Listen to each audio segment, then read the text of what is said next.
Hey guys, I'm back with another episode of I'm Just an Asshole Sometimes podcast. I'm your host, Clarissa, and I'm going to read some Reddit stories tonight. I apologize about my microphone in the previous podcast. My microphone has gotten better, but I ordered one and it should be here next week. So hopefully the quality is a little bit better. So if you can bear with me until I can get my, better microphone, that'd be great. So guys, I am gonna start. I, 20 female, found explicit CP on my boyfriend's 27 male phone. I am sick, devastated, and don't know what to do. First time poster, so I apologize if this is rambly. To preface, I started dating David, not his real name, obviously, at the beginning of February. Only a few weeks in, after getting out of a 5-year relationship, I was nervous about getting into another one, but we clicked so well that I didn't think much more about it.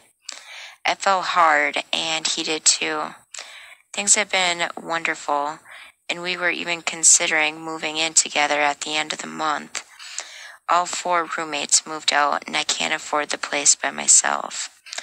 He and I have casually spoke about not ever wanting children, and I have never seen him behave oddly around kids in the short time I've known him. So I didn't really see any red flags there. Everything seemed to indicate he had a great head on his shoulders, and we spend almost all of our time together. Last week, I came into my room after making us some dinner, and he was obviously masturbating. He quickly shut his phone off, and I played it off like I had no idea what he was doing.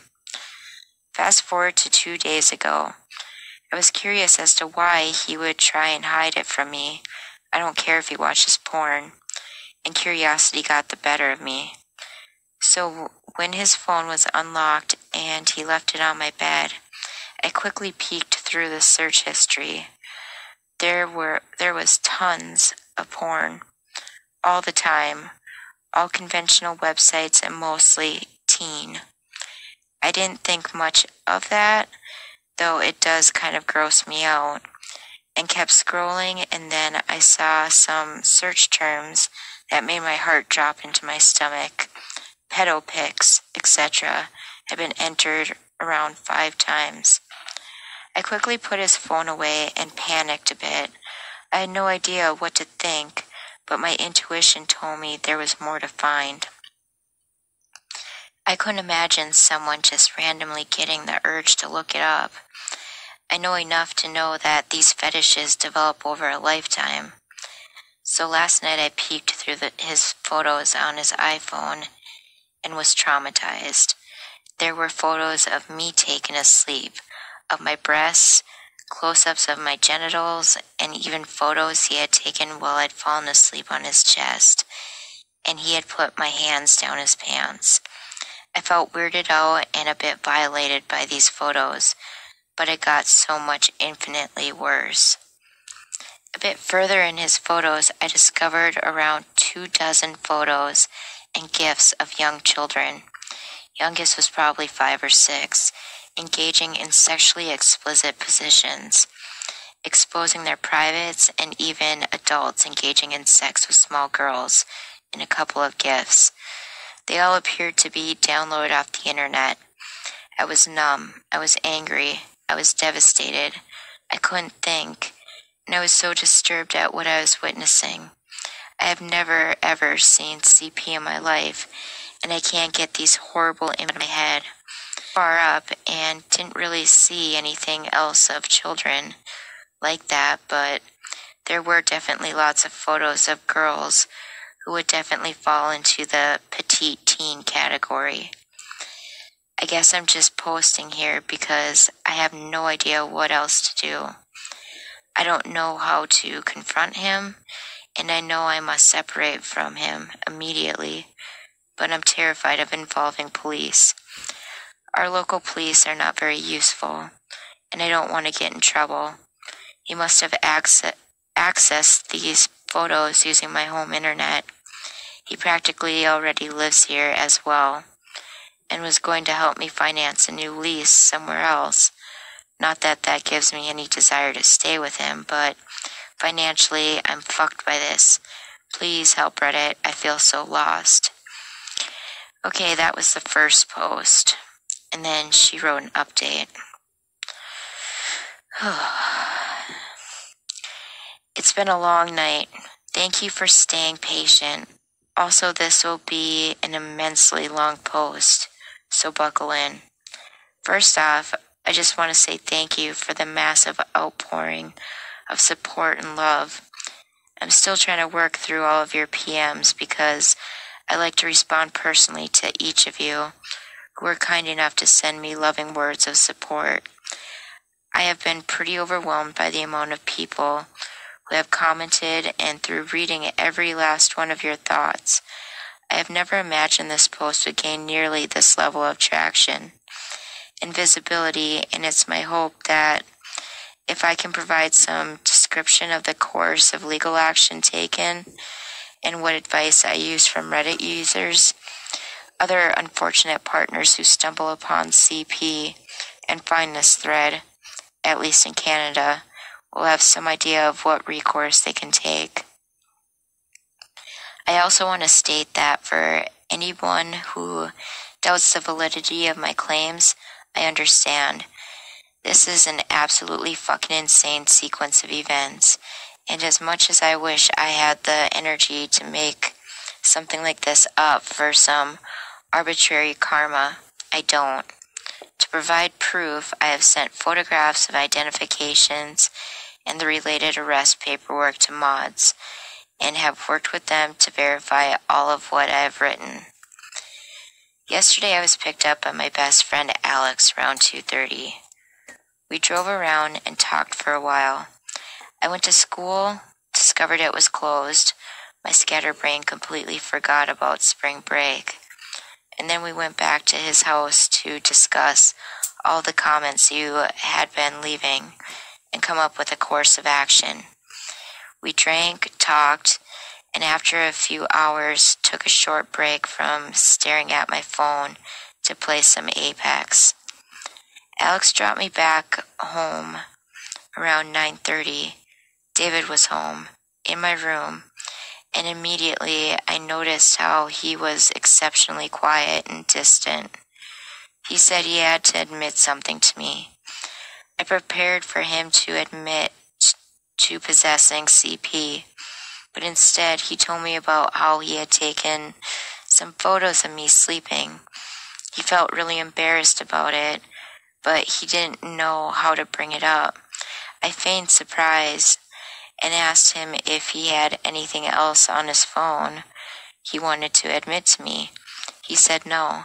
I asked him to look me in the eyes and tell me that, and he did. I don't know why I was hoping so badly that he would be honest with me about the CP, but I really thought he'd admit to it then and there.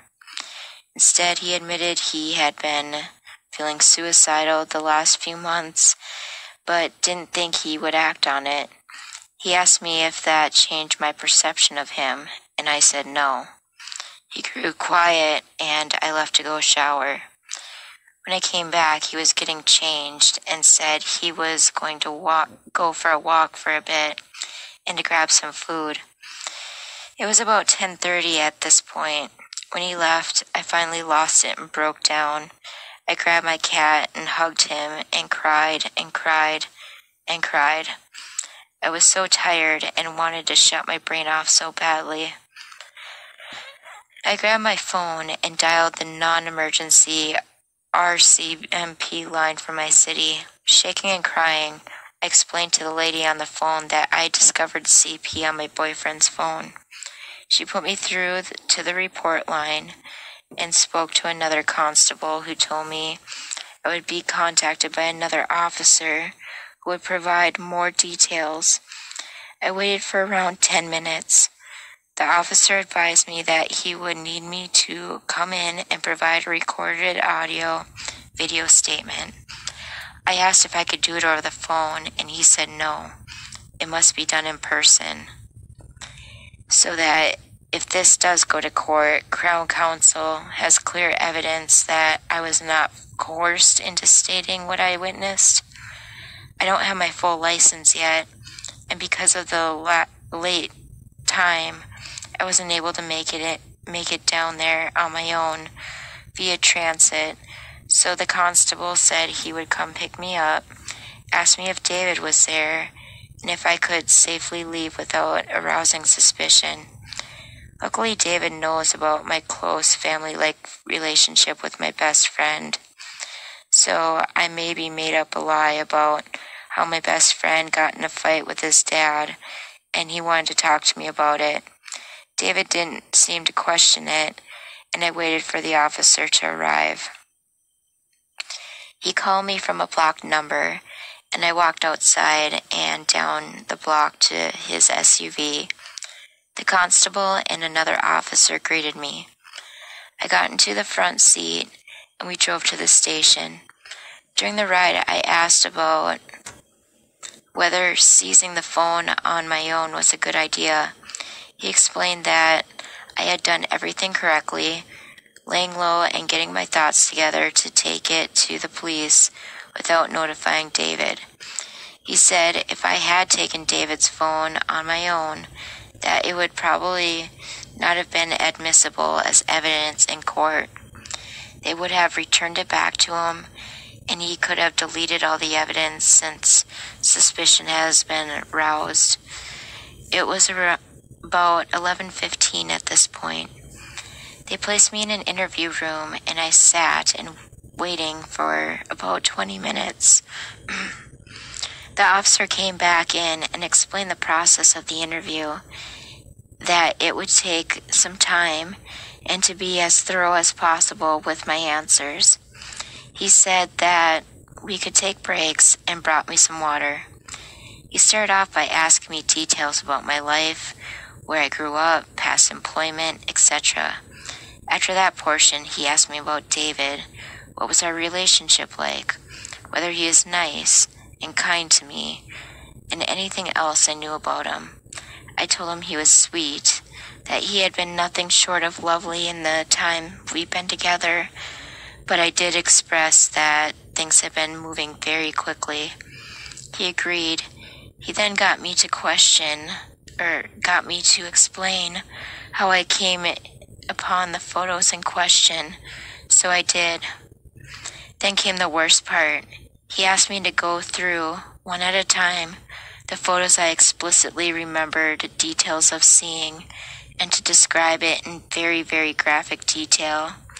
For example, positions of the children, their ethnicity, any identifying characteristics such as clothing, circumcision, etc. It was intense, but by some grace of God, I was able to keep my composure and not burst into tears. Mental emotional exhaustion was fully setting in, and I was almost thankful for not having energy to bawl and provide a clear statement to the officer. He asked me if I would testify in court, and I said I would. The officer left a few times during the interview to discuss with his supervisor more questions to ask during the interview and the legalities of the seizure they would attempt. The full interview took around 3 hours, including all the sitting and waiting. After I had been sitting for what felt like an eternity, the officer came in and explained that they felt my interview provided enough reasonable cause to seize his phone and place him under arrest. They explained how the process would go and whether I wanted a no-contact agreement. I said yes initially, but the officer asked me if it would be easier to not have one in regards to sorting out his belongings. That made sense to me, so I chose not to move forward with the no-contact agreement. We got in the constable's car and drove down to my house with 2 other officers in 2 different vehicles, 3 in total. I told them I was more comfortable in the squad car than standing outside. I didn't want to face him. So they moved me to the back of the cop car. I've never been so anxious in my life. I asked them to be mindful of my cats and not let them get out. They promised me they would make sure of that. About 15 minutes later, I saw them bringing David out in handcuffs. My heart, which had been dissolving in my stomach's acid all day, felt completely gone. I curled up in the fetal position in the back of the squad car and waited to be told I could go back inside. After another eternity, my phone had died by this point, but I know it was well past 3:30. They came back and explained he was under arrest, but being released with promise to appear in court at a later date. I was told by the officer I could go back in and that they would help him find his way back to the place he had been staying previously. The officer gave me a victim services card and a hug and instructed me to snuggle my cats tightly, that I did a brave thing and to be well. I went back in my house, put Planet Earth on for background noise, and called my other best friend Paige, who had been keeping up with me about this since I sent her my Reddit post. We were talking for almost 45 minutes when my door burst open. It was David. He was frantic, his eyes were wild, and he was hyperventilating. My jaw dropped. Officers said that they would be escorting him back to his prior residence, and I was not at all mentally prepared to see him again. Paige asked me if everything was okay, and I told her David had walked through the door. I would call her back. Immediately, David came to the bed where I was sitting, dropped to his knees, and sobbed violently. He said he didn't know I would be here. He just came back to grab a couple more of his belongings. He asked me what the cops had asked myself or told me. I lied and said that they said they had only told me they had suspicion of possession of CP. He sobbed more and loudly, saying, "This isn't me, this isn't me, this isn't who I am," and cried more and more. His body was racked with sobs, and he apologized over and over again. It was immensely difficult to witness, and I wish I could have told him to get the fuck out, but I just sat there immobilized in shock. It was, close to 5 in the morning, and I hadn't slept or eaten much in nearly 48 hours at this point, so my body and brain felt like they were essentially non-functioning. David began and said that this had been something he struggled with after developing an intense porn addiction in his early 20s. I asked him if he had ever been abused sexually, and he said no. He said he knew how horrible it was to seek these images out, but he had no inclination or desire to ever touch any children. He had never acted on these thoughts and never would. I asked him why he had never sought treatment before, and he admitted that he was terrified of what people would think. He had no idea what resources to access, and he felt ashamed. He said his previous suicide attempts in years prior were directly linked to the fact that he considered himself a pedophile. I nodded. I asked him if they would find anything on his phone that would incriminate him, and he said yes, they were going to. He admitted that they were very explicit photos, and I asked how he even found them. I don't recall we ever got to that. He promised me he didn't use my internet to access it, but I really don't believe that. He apologized to me more times than I could count and asked if I hated him. I told him I wasn't sure that I felt hatred for him, but I was sure of being beyond disappointed in his actions. I told him how terribly I felt betrayed, and hurt and violated. I expressed my sadness in what he had done, the innocence of these exploited children, how he had so much potential to do so much good in this world, and how he disappointed this was the route he chose. Then I heard a loud knock on the door and lights outside my windows. 3 officers were outside, 2 of whom I recognized from earlier, and they asked me if David was here. I said yes, and they said they were coming to perform a wellness check because Paige had called in. I realized I had completely forgotten to text her back and let her know I was okay. Bless her heart. The officers took David outside, and they each asked him if they had any cause to worry about his actions tonight, and he promised them they did not. I told them I was okay, that I would finish my discussion with him, and if I had any issues, I had them on speed dial. They nodded and left. David sobbed and sobbed for what felt like a millennium, and I just sat there and, endured it. Tears just ran and ran and ran from him. He said he knew what he was saying was cliche, that he was sure I expected to hear this great big apology. He said if I thought he was being manipulative, he could understand, but assured me he was at his rock bottom and wanted me to know how horrible he felt about not only what he'd done, but what I had to go through. I just nodded. There was silence for a long time.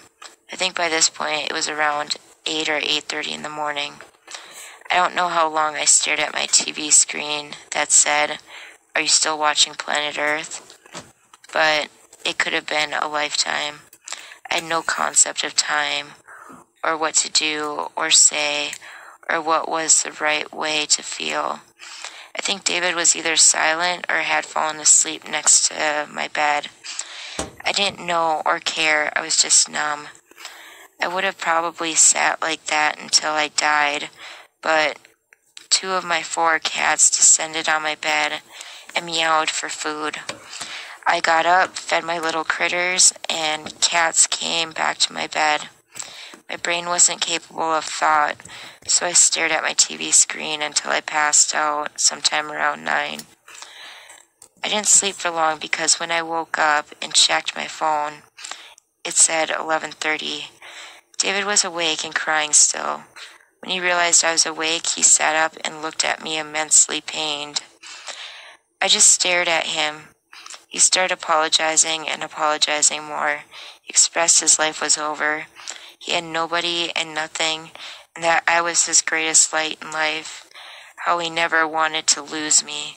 He expressed how much he cared about me and how he wanted to do anything to win my affections back, to get me to give him a second chance. I shook my head and he sobbed, apologizing nonstop.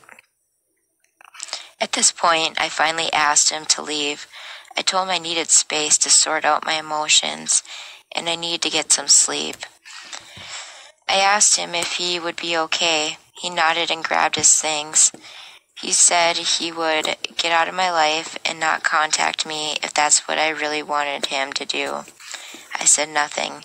He expressed how much he loved me and, again, how sorry he was, and that if there was ever any chance of anything happening between us ever again, that he would be there. He said, "I love you," about 10 million times, and grabbed his bag and stepped out of my door. I've been laying in bed since then and writing this. I just want this to be over. I just want to move on and figure out how to sort the mess that remains. Also, I think I forgot to add that his court date is set for June. As far as sentencing, if he's found guilty of possession of CP, I believe he could be sentenced to 18 months max and a minimum sentence of 90 days. I will post updates again if I feel they are important. Otherwise, I will update again in June when we when he has been sentenced and let you know what charges are laid. Thank you all again for your support, kindness, and love. I have never in my life experienced such an outpouring of generosity and compassion, and I would have been so lost without some of your advice. I'll continue working on replying to your PMs, but in the meantime, I think I'm going to try and finally get some goddamn sleep. Okay, second update. Okay, I just want to mention one thing, that 18 months max is nothing, and 90 days minimum is nothing. There needs to be something done to change the laws, the sentencing, because if you have that kind of material on your phone, like on any of your devices, I think you should go away for life, because in my opinion, it shows that you're a very sick person, and what does it take until you act on that? So, another update. Hello, everyone. I hope you and your families are staying safe in these shit times. As I'm sure you're all aware, I've waited a long time to write this post. Thank you for staying patient. A lot has happened in my life since I initially posted about what I discovered on David's phone. Initially, David was sentenced to court on June 11th, 2019. Well, June 11th came and went, no trial. I hadn't been contacted since by the constable assigned to the case, and as much as I wanted to figure out what was going on, forgetting about David, unpacking boxes, and moving on with my life was of more importance. So I didn't try very hard to reach out to the cops. A couple of times I did, but the officers assigned to David's case never directly answered my calls. And when I left messages at the detachment where he worked, I was never called back. July, August, and September passed, and I still received no word from the police on what was happening with the charges. In late October, I was rang from an unknown number. When I answered, it was a female constable. She asked me if I would have any time that evening for her to stop by and discuss some things with me. I agreed, and she came over to my new condo unit. She told me the old officer was no longer assigned to the case, and instead it was taken on by her. She asked me to go over some more details regarding the incident and how I discovered the photos. We talked about where I thought David might be, who I thought he might have any personal connections to, things like that. She asked me some more details regarding the photos he took of me, and asked if I wanted to press charges regarding that. I thought I already had back when I initially provided an interview back in March, so I was a little confused by this, but I of course said yes. I asked her why the trial hadn't happened in June, and when she thought the charges might be finalized. She was unsure, explained that the digital forensics team was unfortunately inundated with processing, investigating devices containing child abuse material, and it was taking them a while to finish processing everything related to David.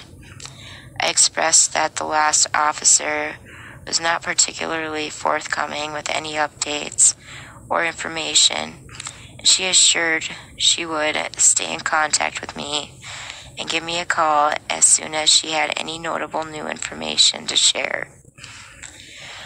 Well, that notable date came 3 days after Christmas. I remember this because I was still in the process of unpacking boxes in my new bedroom at Alex's dad's house when I got the call. She wished me a belated Merry Christmas and told me she had some not-so-fortunate news to share. Basically, David was not charged with a single thing. He never went to court. He was never added to a sex offender registry. Literally nothing. I remember yelling, "What the actual fuck?" and "Why?" and also crying. Not my most contained moment, but I really can't begin to explain the frustration and anguish this news gave me. The officer was, to her credit, very empathetic and understanding. She explained that it was simply due to the way in which I discovered the photos. She explained it to me like this. Basically, in Canada, the version of the American Constitution and the Charter of Rights and Freedoms, one of these is a charter right to privacy.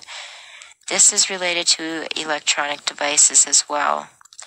Since his phone was generally locked by a passcode that I didn't know, and I essentially went on the phone without his permission while he was asleep, regardless of my initial innocent intentions, Crown Counsel deemed it to be a breach of his charter right to privacy. Therefore, all of the photos I subsequently discovered were not admissible in court. And since that was essentially the only evidence that existed, the charges had to be thrown out, not only for the child abuse material possession charges, but also for the photos he had taken of me without my consent. I told the constable that I thought it was absolutely ridiculous, maybe some more explicitives, and she actually agreed with me, but told me there was nothing more she could do. Now the case was closed, the justice system had done its job, and she gave me another number for victim services, which I pretended to write down but didn't. So yeah, that's it. Life was to go on. Happy fucking New Year. Some other details, mostly about me, if anyone is curious. I haven't spoken to David since the beginning of May, when he called me from a payphone and decided to tell me his cat, who I had cared for over the course of a few weeks while he was in and out of homeless shelters after I kicked him out, had a blood infection. I remember telling him I was so sorry and I hoped she got better soon. I didn't say anything else, and he somehow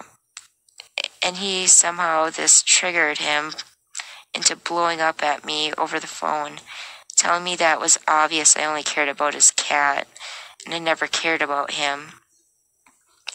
I ended up getting immensely pissed off, and he had the audacity to raise his voice at me over something so stupid, so I hung up. At this point, any sympathy I had for him immediately went out the window, and it clicked in my head how truly, for lack of a better word, fucked he was. I was really, really mad. He called me back right away, and for some reason I answered. I don't really remember what all was said, but I do remember essentially telling him he was a disgusting predator, a manipulative sociopath, and his lack of genuine remorse for anything made me want to throw up. He tried to yell at me that I ruined his life, and I hung up the phone for good this time. He called back a few times, but I turned my phone off, and that was essentially the end of any contact. His mother, of all people, ended up messaging me and told me that me contacting him was really bad for his mental health. This pissed me off because not only was the one who contacted me, but all of this he did to himself. And what about my mental health? I didn't ask for any of this or any of what he brought onto me. Not to make myself the victim here, but holy fuck. To say I have severe trust issues as a result of all of this would be an understatement. Those images are burned into my fucking brain. Like any normal person prior to this, if I ever saw a shirtless little kid or something of that nature, I didn't even think twice about it. But now those things, the sounds of kids laughing, crying, triggers some of the worst shit I've ever seen to flash back into my brain. I developed chronic insomnia, and my eating disorder came back in full swing. If it hadn't been for a really good network of gaming friends, thanks Apex, and my friend helping me to pay my bills and get into a place at such short notice, I would have been even more fucked. My animal menagerie are literally my family. My mom died 10 years ago, estranged from my father, and I was this close to having to rehome them. 2019 was one of the worst fucking years of my life, and there have been a lot of shite years, but pity party over. Was it worth it? Well, despite everything, yes, it was. I'm glad I acted and did something. I hope that the poor children involved in the material are found, are rescued, are provided with therapy and love. I hope the information I provided to police helps them rescue children in some way. Maybe it's only a small % chance, but it will, but if I hadn't done anything, that small % would be a definite 0. And I learned some important lessons. I think I moved through the world far with far too much naivete. Prior to David, I had a huge issue with abandonment, being alone, and codependency, issues I don't really struggle with so much anymore. That's why things progress so quickly with him. He also taught me what manipulative people look like by example. I also learned that 2 months is a laughably short period to dedicate yourself to living with someone, and that 28-year-old men who are going for women significantly younger than them are probably doing it so because they lack the ability to attract more mature women of their own age. So to the young birds reading this, take your time getting to know someone. Don't rush into things, even if the energy is strong at the beginning. You are more than the chemicals in your brain. Now, to every single person who messaged me or commented with love, please know I read every single one of your messages, even if I didn't reply. To someone with none, you truly felt like a pseudo family, and your reassurance of my actions and your thanks for doing the right thing really helped erase any doubt in my mind that I was making the wrong choice. I will always feel gratitude in my heart for your multitudes of kindness.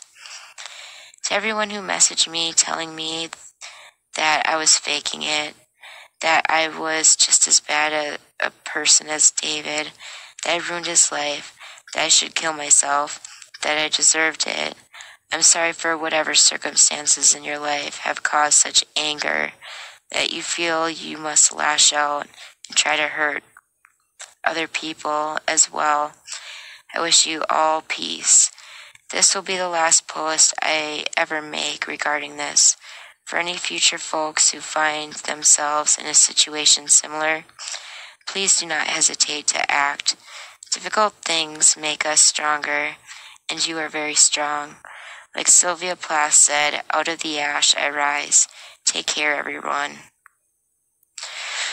Oof, that is beyond horrible. And I'm scrolling up because I have a very important website I want to share. Okay, it is www.cybertip, cybertip.ca/app/en/. If you run across any kind of material like that, you go to that website and you report it. I think that's the Canadian version. I know there's, www.cybertip.org for the United States. Don't quote me. But I cannot imagine what this poor woman went through. I couldn't imagine someone that you care about finding that kind of stuff in their phone. I mean, that is awful. I think I would probably, I don't know what I'd do, but that is awful. I don't know, my heart goes out to her. And what's wrong with the law? It's like nothing happened to this dipshit. Why? It's like the kids he looked up, they didn't get any privacy. Why does he deserve privacy? It's ludicrous. I don't get it. This sort of thing just absolutely enrages me. But anyway, I wanted to share this story in case someone else was in a situation similar and what to do if they were.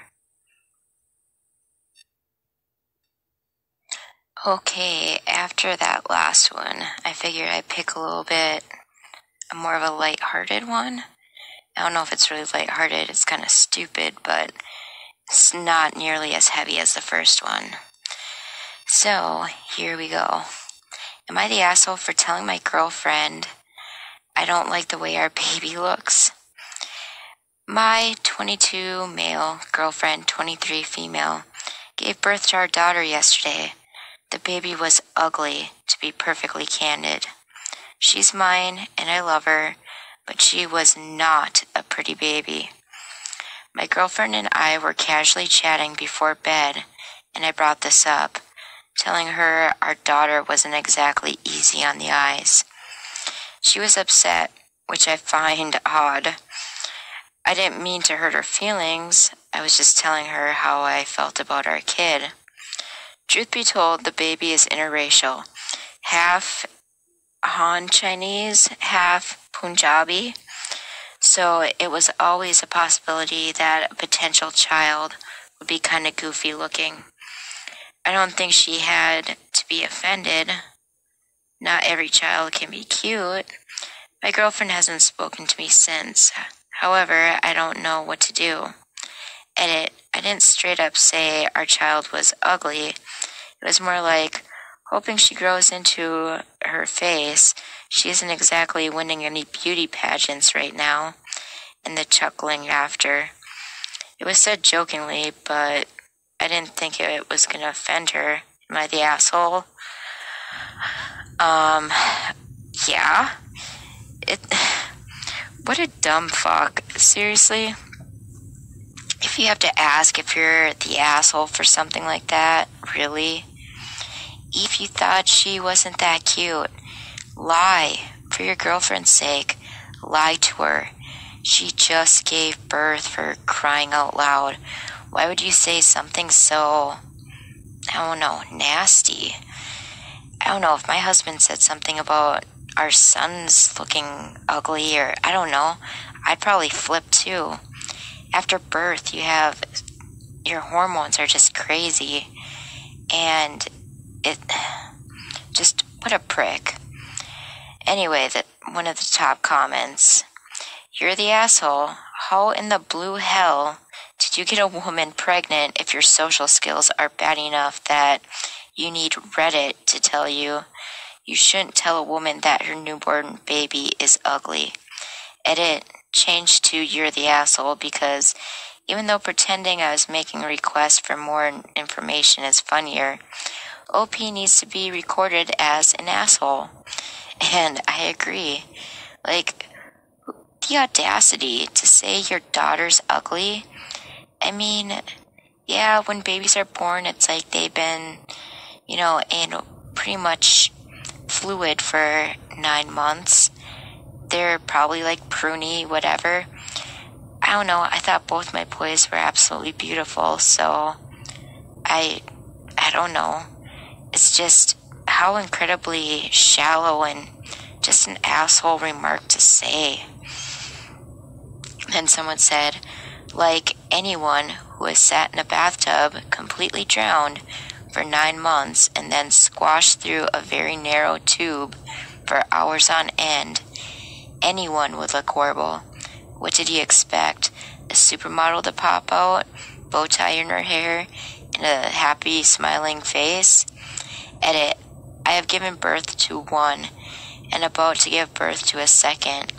I was, of course, the lucky 1% with the most gorgeous baby, who did not resemble a dried-out potato at all.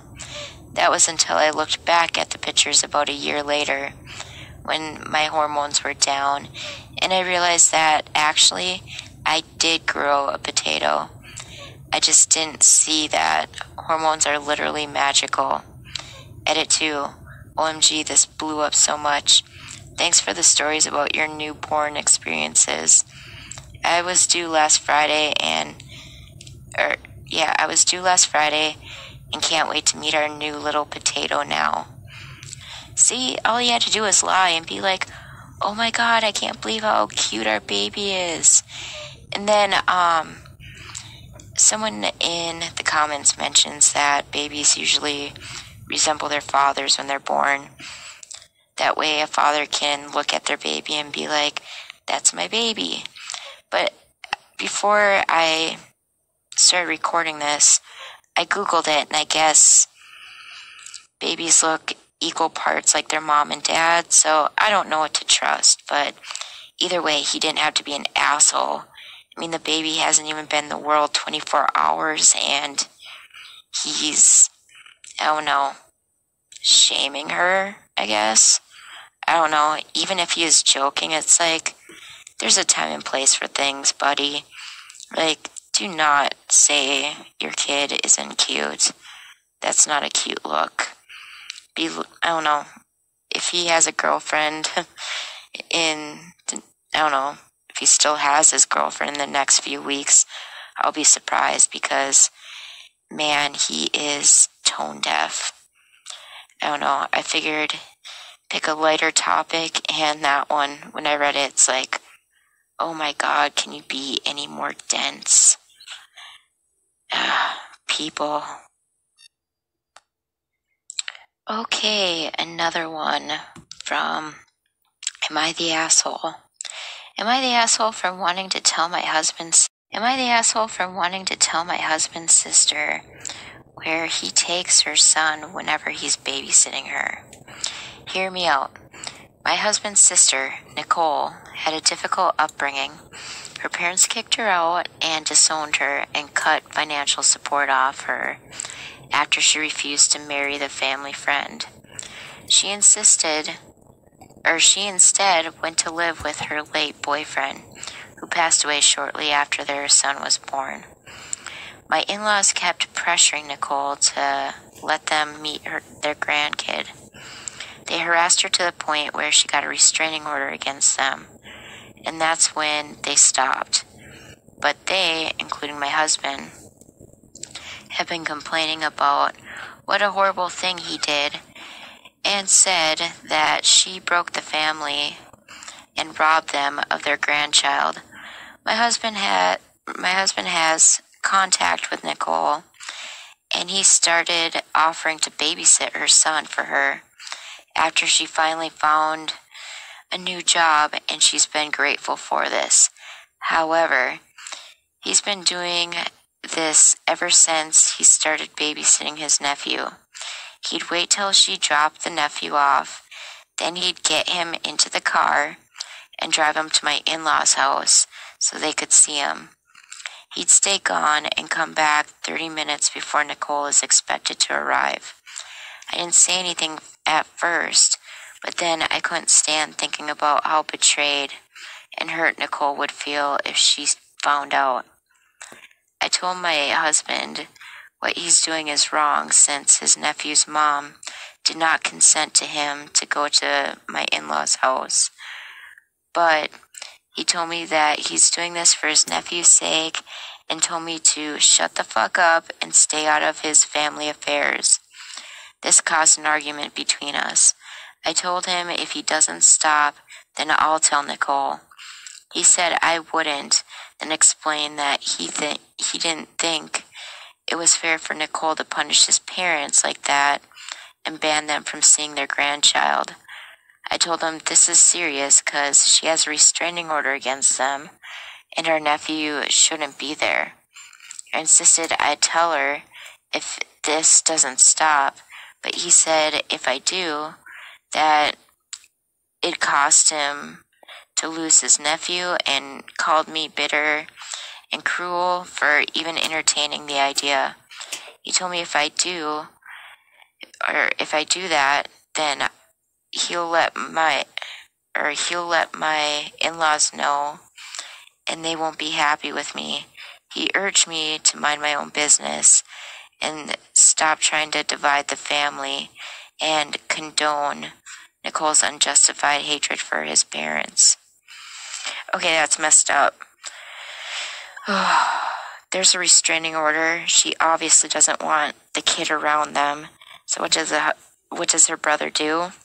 Every time he babysits, he brings him to the grandparents. I don't know. OP should definitely tell Nicole, because I would be pissed. Or if she wanted to, she could conspire with Nicole, and when she knows that Nicole's son is over at her parents' house, they could call the cops, tell them exactly where the kid is, and then they would get in, hopefully, some sort of legal trouble, as well as the piece of shit husband. But that's just my point of view, I guess. I don't know, when there's restraining orders involved and she really doesn't want her child around them, and I don't blame her. So, I don't know, either abide by her rules or don't offer to babysit. The top comment is, not the asshole. Your husband is an absolute asshole who is helping his parents to break the law.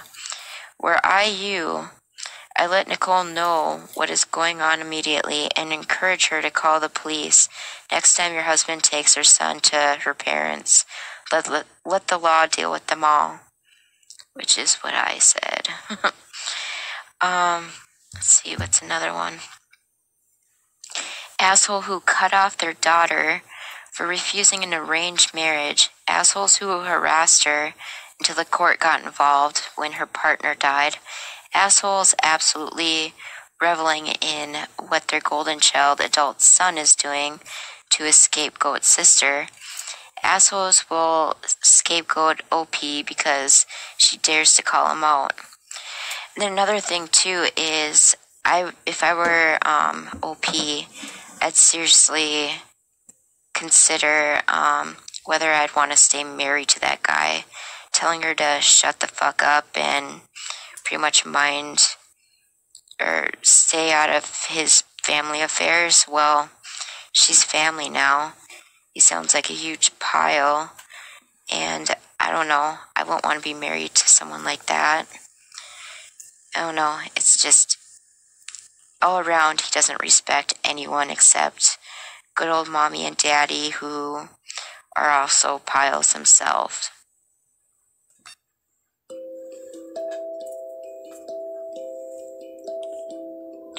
Okay, guys, that's going to conclude this episode of I'm Just an Asshole Sometimes. I hope you guys are enjoying this podcast. And if you want to hit me up or follow me on Twitter, my Twitter handle is @just_an_asshole.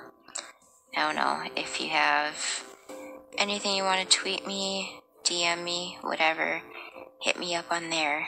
Okay, guys? So, have a great one, and as always, don't be an asshole, unless you absolutely have to. Bye, guys.